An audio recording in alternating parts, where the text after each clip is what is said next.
শুভেচ্ছা বক্তব্য রাখবার আহ্বান জানাচ্ছি। জনাব মোহাম্মদ নায়েব আলী জোয়ারদার জিনাইদাক, আপনার সময় 5 মিনিট। ধন্যবাদ। মাননীয় স্পিকার, আমাকে এই মহান সংসদে কথা বলার সুযোগ দেওয়ার জন্য আপনাকে ধন্যবাদ। আমি প্রথমে কৃতজ্ঞতা জানাই যিনি আমাকে এই সংসদে আওয়ামী লীগ থেকে মনোনয়ন দিয়ে এই সংসদে আসার সুযোগ করে দিয়েছেন, সেই জননেত্রী শেখ হাসিনাকে, যিনি এই বঙ্গবন্ধুর স্বপ্ন বাস্তবায়নের জন্য অক্লান্ত পরিশ্রম করে যাচ্ছেন। তিনি আমাকে মনোনয়ন দিয়ে ওনার একজন কর্মী হিসেবে এখানে আমাকে নির্বাচিত করেছেন। আমি কৃতজ্ঞতা জানাই আমার ঝিনাইদহ 1 আসনের শৈলকুপা থেকে 5 লক্ষ জনগণ যারা আমাকে ভোট দিয়ে এখানে তাদের কথা বলার জন্য এখানে আমাকে পাঠিয়েছেন, এবং আমি মাগফিরাত কামনা করি জাতির জনক বঙ্গবন্ধু, যার জন্ম না হলে এই দেশ স্বাধীন হতো না, এবং 1975 সালে শেখ রাসেল সহ জাতির জনকের সপরিবারে হত্যা নিহত হয়েছেন, তাদের আত্মার আমি মাগফিরাত কামনা করি। আমি মাগফিরাত কামনা করি 1971 সালে যারা যুদ্ধ করে যে 30 লক্ষ মানুষ শহীদ হয়েছেন এই যুদ্ধ, এই দেশটা স্বাধীন করার জন্য, তাদের আত্মার আমি মাগফিরাত কামনা করি। আমি 19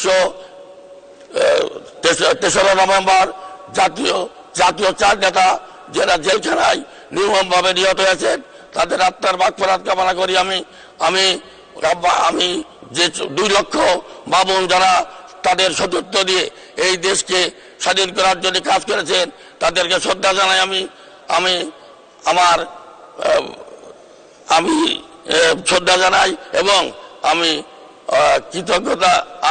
আমার শৈলকুপার অনেক সমস্যা আছে, সেই সমস্যা এখন আমি অনেকক্ষণ ধরে, আমি নতুন মানুষ, অনেক কথা শুনলাম, সব সমস্যার সমাধান একবারে হবে না। তাই আমি আমার এলাকার 2-1টি কথা বলবো। যে কথাটা হচ্ছে, আমার কুষ্টিয়া এবং ঝিনাইদহ থেকে যে সড়ক শৈলকুপার দিকে গেল, এইখানে যে রাস্তা আছে, এই রাস্তাটা রোড সাইড হাইওয়ের রাস্তা এত খারাপ, প্রতিদিন মানুষ ভ্যানে রিক্সায় জাতি অত্যন্ত খারাপ কটূক্তি করে। আমি যোগাযোগ মন্ত্রী, আমার বড় ভাই, উনি আমার চেনেন, আমি ওনার কাছে আমার সেই অভিযোগটা দিছি। আমি মনে হয় উনি আমার কাজটা করে দেবেন, করে দিলি আমার এলাকার মানুষ অনেক উপকৃত হবে। আর আমার এলাকায় একটা ইসলামী বিশ্ববিদ্যালয় আছে, অনেক সারা বাংলাদেশের প্রত্যেক জেলা থেকে ছাত্রছাত্রীরা সেখানে লেখাপড়া করে, কিন্তু যোগাযোগ ব্যবস্থা এত খারাপ।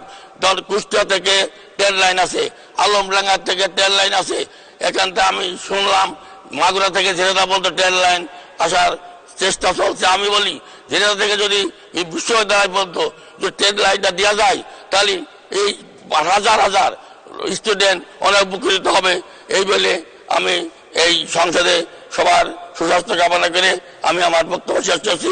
সবাইকে ধন্যবাদ। জয় বাংলা, জয় বঙ্গবন্ধু, জয় হোক আপনাদের। ধন্যবাদ মাননীয়